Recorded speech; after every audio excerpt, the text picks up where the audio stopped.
So I heard my tire burp, and so I was just trying to fill it up, but then as I was putting more air in it, I found something special wedged in my tire. Some sort of rock or stick or something.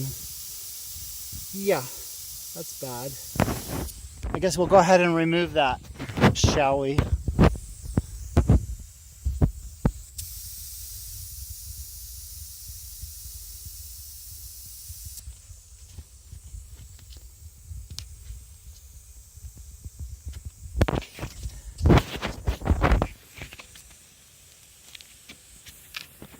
That was